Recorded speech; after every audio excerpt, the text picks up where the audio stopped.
मैं अजस्र आज सभी विद्यार्थियों के समक्ष फिर से एमबीवीआई क्वेश्चन आंसर लेकर के उपस्थित हूँ। आज हम लोग वर्ग 10वीं क्लास के विद्यार्थियों के लिए बिहार बोर्ड मैट्रिक परीक्षा 2023 के विद्यार्थियों के लिए जो है विषय गणित से प्रश्नावली 1.1 का प्रश्न संख्या 1 लेकर के उपस्थित हूँ, जो बहुत इंपॉर्टेंट है, जो आपके एग्जाम में कई बार पूछा गया प्रश्न है। मैं अभी जो भी वीडियो दे रहा हूँ वह सभी वीडियो जो है एमबीवीआई क्वेश्चन का है, यानी जितने भी लेसन है मैथ के गणित के उस लेसन से जो इम्पोर्टेंट प्रश्न है मैं उसी को पढ़ाने जा रहा हूँ। ठीक है, तो जो भी विद्यार्थी बिहार बोर्ड मैट्रिक परीक्षा की तैयारी करते हैं और जिनके एग्जाम 2023 में, तो उन सभी विद्यार्थियों के लिए जो है यह गणित का वीडियो उसको समर्पित है। तो आप जरूर मेरे चैनल पर बने रहिए, और मेरे चैनल पर पहली बार है तो जरूर आप मेरे चैनल को सब्सक्राइब कीजिए। और आप बिहार बोर्ड मैट्रिक परीक्षा 2023 की तैयारी करते हैं और आपको एग्जाम देना है, तो मैं जो भी वीवीआई क्वेश्चन में बता रहा हूँ आप जरूर उस प्रश्न को पढ़ के जाइएगा, क्योंकि इस चैनल पे सिर्फ वीवीआई क्वेश्चन ही पढ़ाए जा रहे हैं अभी फिलहाल में। ठीक है, तो जो भी विद्यार्थी वर्ग 10वीं क्लास की एग्जाम की तैयारी करते हैं और जिनके एग्जाम 2023 में है, तो आप अपना एनसीईआरटी का बुक खोलिए और प्रश्नावली 1.1 निकालिए और उसकी प्रश्न संख्या 1 देखिए। मैं उसका 1 नंबर प्रश्न लेकर के उपस्थित हूँ। यह प्रश्न जो है आपके एग्जाम में 2 नंबर का पूछता है, और इस साल जो है जो परीक्षा हुआ था उसमें यह प्रश्न 1 नंबर का भी पूछा गया था, यानी एचसीएफ से। प्रश्न क्या है प्रश्नावली 1.1 का मैं पढ़ के बता देता हूँ। यही प्रश्न मैं आपको बताने जा रहा हूँ बहुत कम समय में, बहुत आसान तरीका से। प्रश्न है कि निम्नलिखित संख्याओं का एचसीएफ ज्ञात करने के लिए यूक्लिड विभाजन एल्गोरिथम का प्रयोग कीजिए। बहुत इंपॉर्टेंट प्रश्न है, यही एग्जाम में प्रश्न आता है। प्रश्न में फिर से पढ़ के बता दूं। प्रश्न है कि निम्नलिखित संख्याओं का एचसीएफ ज्ञात करने के लिए यूक्लिड विभाजन एल्गोरिथम का प्रयोग कीजिए। यह प्रश्न आपके एग्जाम में 2 नंबर का पूछता है, और वशनिष्ठ प्रश्न के रूप में भी यह प्रश्न पूछता है 1 नंबर में। ठीक है, तो आप जरूर ये प्रश्न पढ़ के जाएंगे। प्रश्न 1 दिया है 135 और 225 का एचसीएफ ज्ञात करना है। प्रश्न संख्या 2 दिया है कि 196 और 38,220 का एचसीएफ ज्ञात करें। प्रश्न संख्या 3 दिया है कि 867 और 255 का एचसीएफ ज्ञात करें। और प्रश्न संख्या 4 दिया है 25 और 35 का एचसीएफ ज्ञात करें। यह प्रश्न संख्या 4 हम अपने तरफ से दिए हैं। ठीक है, और आपके जो किताब है एनसीईआरटी बुक का प्रश्नावली 1.1 का, उसमें 1, 2 और 3 यही प्रश्न दिया गया है। यह मैं आपको एक्स्ट्रा मैंने दिया है। ठीक है, तो ऐसे ही प्रश्न एग्जाम में पूछ जाएंगे। चलिए हम लोग प्रश्न को हल करते हैं। तो आते हैं प्रश्न की ओर, हल करने जा रहे हैं। तो आज का सबसे पहला प्रश्न जो है क्या है मैं आपको बता दूं यहाँ पे। तो आज का सबसे पहला प्रश्न है कि 135 और 225 का यूक्लिड डिवीजन एल्गोरिथम से एचसीएफ ज्ञात करिए। मैं आपको बता दूं कि जब भी मैथ बनाते हैं तो सबसे पहले हम लोग हल लिखते हैं, सॉल्यूशन लिखते हैं। तो हमने यहाँ पे सॉल्यूशन लिख दिया, समझ में आ गया।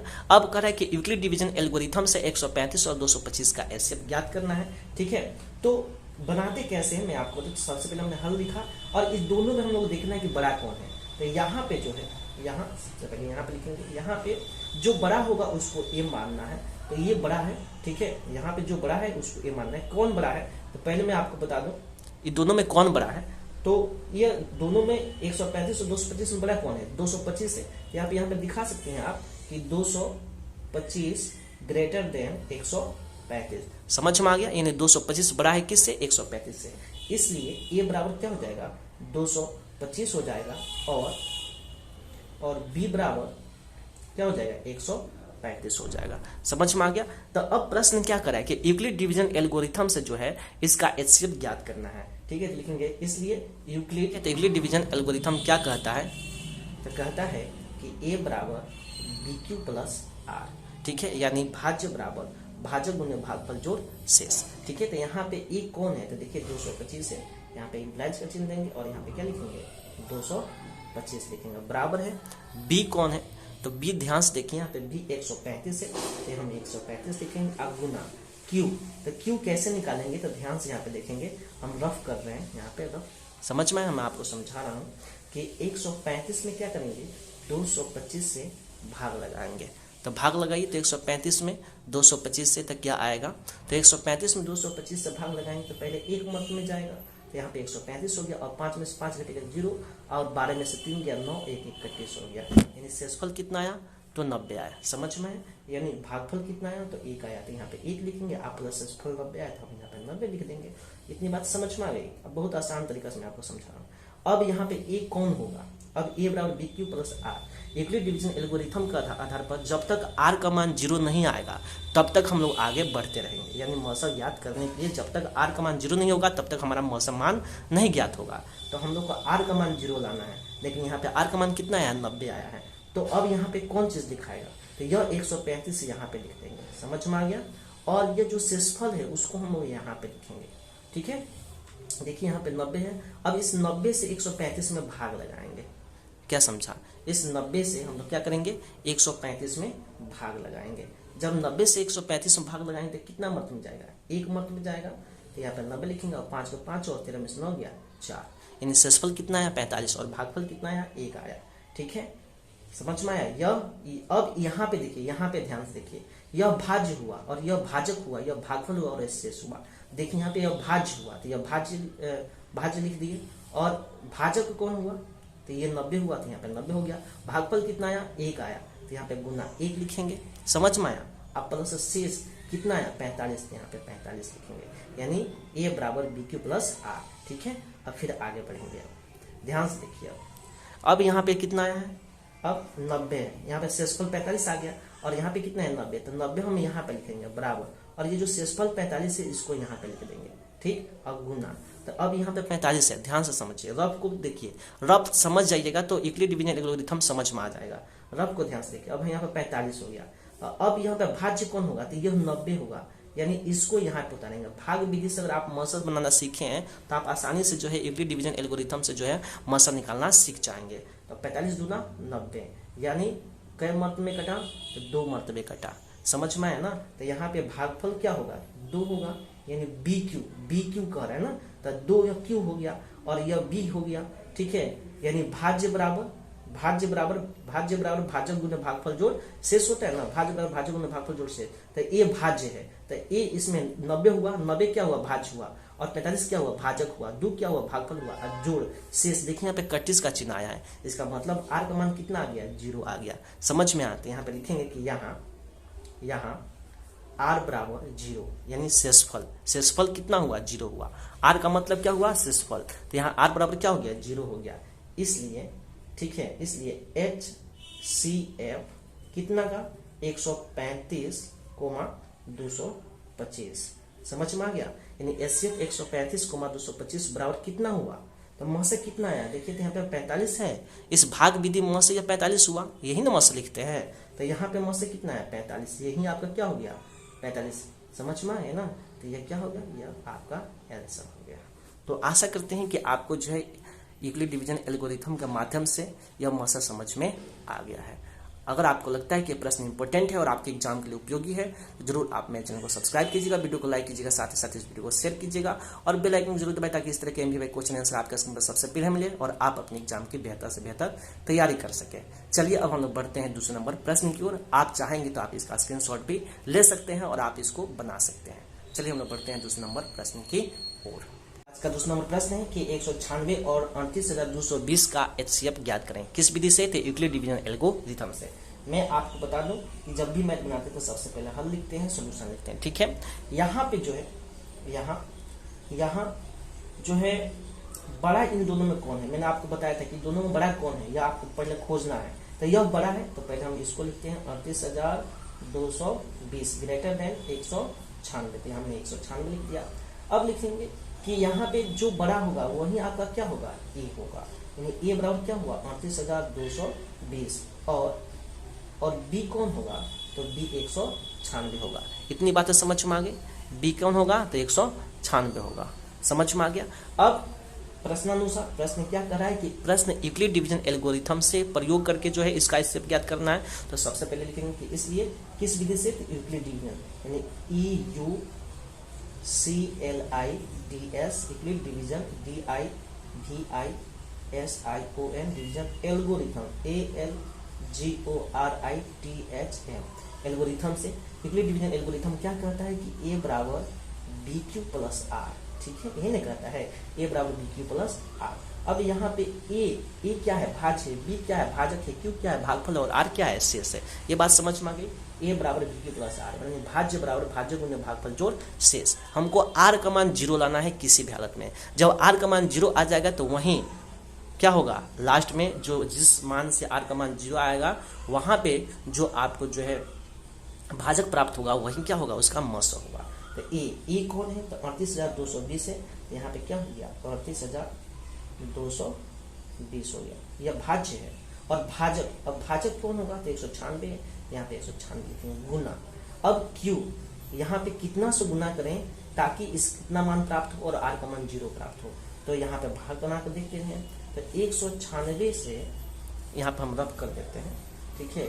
196 से क्या करेंगे, 38,220 में भाग लगाएंगे, ठीक है।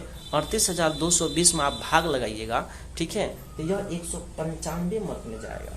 कितना, 195 मत में जाएगा यह, और 195 मत में 38,220 प्राप्त हो जाएगा आपको, यानी इसका मान क्या होगा, 31 यानी 0 मान प्राप्त होगा। समझ में है ना, इस सब का मान क्या प्राप्त होगा, इन सब का मान यह 0 प्राप्त होगा, यानी आपका भागफल कितना हुआ, 195 हुआ, और आर का मान कितना प्राप्त हुआ, 0 हुआ, तो 0 लिख देंगे। यानी बी के जगह पर 196, क्यू की जगह पर 195 और आर के जगह पर 0। समझ में आ गया, यानी आर का मान पहले ही हमको 0 प्राप्त हो गया, तो मौसक क्या होगा, 196 होगा। इसमें मौसक भाग विधि से आप पढ़े होंगे, तो इसमें मौसक कौन होगा, तो ये होगा। समझ में आ गया ना, तो लिखेंगे यहाँ शेषफल आर बराबर क्या होगा, 0, इसलिए ठीक है HCF 196, 38,220 का HCF क्या होगा बाबू, तो 196 होगा, ये इसका क्या होगा, HCF होगा। यही आपका क्या हो गया, आंसर हो गया। समझ में आ गया, यही आपका क्या हो गया, आंसर हो गया। तो आशा करते हैं कि आपको ये बातें समझ में आ गई है। चलिए हम लोग बढ़ते हैं अब 30 नंबर प्रश्न की ओर। तो आज का 30 नंबर प्रश्न आपके स्क्रीन पर ये रहा। आज का 30 नंबर प्रश्न है 867 और 255 का HCF ज्ञात करें, यानी 867 और 255 का यूक्लिड डिवीजन एल्गोरिथम के माध्यम से HCF ज्ञात करना है। तो सबसे पहले यहाँ पे लिखेंगे सॉल्यूशन। जब भी मैथ बनाते हैं तो सबसे पहले हल लिखते हैं, ये चीज हमेशा आप याद रखिएगा। उसके बाद हेयर मतलब यहाँ आप हेयर का मतलब क्या होता है, यहाँ दोनों में कौन बड़ा है, 867 जो है ग्रेटर देन 255। समझ में आ गया, यानी 867 बड़ा है 255 से, इसलिए यहाँ E कौन होगा, तो यहाँ E जो होगा 867 होगा और B कौन होगा, तो 255 होगा। समझ में आ गया, ये यहाँ पे क्या होगा 867 और B कितना होगा 255। समझ में आ गया, इतनी बातें आपको जरूर समझ में आ गया होगा। यहाँ A 867 होगा और B 255 होगा, इस चीज को याद रखिएगा, ठीक है। अब जो है प्रश्न कर रहा है कि यूक्लिड डिवीजन एल्गोरिथम का प्रयोग करके जो है इस मैथ को हल कीजिए, HCF ज्ञात कीजिए। तो अब लिखेंगे कि Euclid CLIDS Euclid division DIVISION division algorithm ALGORITHM Euclid division algorithm का प्रयोग करके जो है HCF ज्ञात करना है। तो यूक्लिड डिवीजन एल्गोरिथम के अनुसार A बराबर क्या होता है, BQ प्लस R होता है, यानी भाज्य बराबर भाज्य गुना भागफल जोड़ शेष। अब यहाँ पे E कौन है, तो E 867 है, आपको दिखाई दे रहा है यहाँ पे E 867 है, और B कितना है, 255 है, यहाँ पे 255 लिखती है। उसके बाद जब भी मैथ बनाए तो रफ जरूर करें, आप रफ कीजिएगा ताकि तो आपको बात समझ में आएगी और आपका क्वेश्चन कभी गलत नहीं होगा। यहाँ पे 255 है, तो 255 से क्या करेंगे, 867 में भाग लगाएंगे। समझ में आ गया ना, 867 में क्या करेंगे, भाग लगाएंगे। तो 255 से 867 में भाग लगाएंगे तो यह 3 मरतबे जाएगा, यानी 5 3 15 होगा, 5 1 15 1 16 होगा, 9 6 1 7 होगा, यानी 765 आया। अब इसको घटाएंगे तो 7 में से 5 जाएगा 2 आएगा, 6 6 0 8 में 7 आएगा, यानी शेषफल कितना आया 102, यानी भागफल 3 आया। तो यहाँ पे गुना 3 लिखेंगे और आर की जगह पे क्या लिखेंगे 102 लिखेंगे, ठीक है। फिर एक स्टेप आगे बढ़ेंगे, यहाँ पे जो भाज्य और भाजक जो 255 है, अब वो क्या बन जाएगा, भाज्य बन जाएगा बराबर। अब जो शेषफल है इसको हम लोग यहाँ पे लिख देंगे भाजक के रूप में, ठीक है। यहाँ इसको ऐसे घेरेंगे, जब रफ आप लगाते हैं भाग विधि से जब मौसम निकालते हैं तो पहले इसको घेरते हैं और यहाँ पे जो मान होता है वो यहाँ पे लिखा जाता है। तो वह चीज हम यहाँ पे लिख दिए डिवीजन एल्गोरिथम से, और यहाँ पे जो शेषफल है इसको आगे लिखिए। अब 102 में कितना से गुना करेंगे कि 255 आएगा और आगे मान 0 आएगा, देखते हैं आता है कि नहीं। फिर 102 से जब आपको 2 में गुना करेंगे तो कितना आएगा, 2 दूनी 4 0 और 2 दूनी 4 सॉरी 2 एकम 2, ठीक है। 2 दूनी 4, 2 में 0 से में 0 और 2 एकम 2। अब 5 में से 4 गया 1, 5 में से 2 गया 5 ही आएगा, 2 2 31 हो गया, यानी आपको 2 मरतबे, यानी भागफल कितना है 2 आया। 102 में 2 से गुना करेंगे, ठीक है, आप प्लस आर का मान कितना है 51 शेषफल आपका आ गया, ठीक है। फिर एक स्टेप आगे बढ़ेंगे, अब 102 है उसको यहाँ पे लिखना है और यहाँ पे जो शेषफल है उसको यहाँ पे लिख देना है और गुना, और 2 यहाँ पे 51 है तो 51 में कितना से गुना करेंगे, यानी 102 में जब भाग विधि से आप मान से निकालेंगे तो एकाउंट को घेरेंगे और यहाँ पे जो मान है उसको यहाँ पे लिखते हैं बीच में, और 2 मतलब यानी 2 के 2 1 गुने 2 तो 2 और 5 गुना 10 के 0 यानी कट गया। यानी शेषफल आपको यहाँ पे क्या आ गया, 0 आ गया। यानी 51 में 2 से गुना करेंगे तो 102 आ जाएगा और r का मान यहाँ पे क्या आ जाएगा, 0 आ जाएगा। इतनी बात समझ में आ गई। अब यहाँ पे r यहाँ लिखेंगे, यहाँ r बराबर क्या हो गया, 0, यानी शेषफल बराबर 0 आ गया। इसलिए HCF क्या होगा, HCF किसका, तो 867 और 255 का HCF बराबर क्या होगा। तो देखिए यहाँ पे भाग विधि से आप मौसे किसको लिखते हैं, इसको लिखते हैं ना। तो यहाँ पे देखिए इसमें मौसे कौन होगा, 51 होगा। तो यही क्या हो गया आपका आंसर होगा, यानी 867 और 255 का HCF क्या हो गया, 51। तो आशा करते हैं कि आपको ये तीसरा नंबर प्रश्न भी समझ में आ गया है। अगर आपको लगता है कि ये प्रश्न इंपॉर्टेंट है और आपके एग्जाम के लिए उपयोगी, तो जरूर आप मेरे चैनल को सब्सक्राइब कीजिएगा। आपको बता दूं कि मैं चौथा नंबर प्रश्न है, मैं आपको वो प्रश्न छोड़ रहा हूँ, आपको वो प्रश्न खुद से बनाना है, ठीक है। तो चौथा नंबर प्रश्न क्या है मैं आपको बता दूं।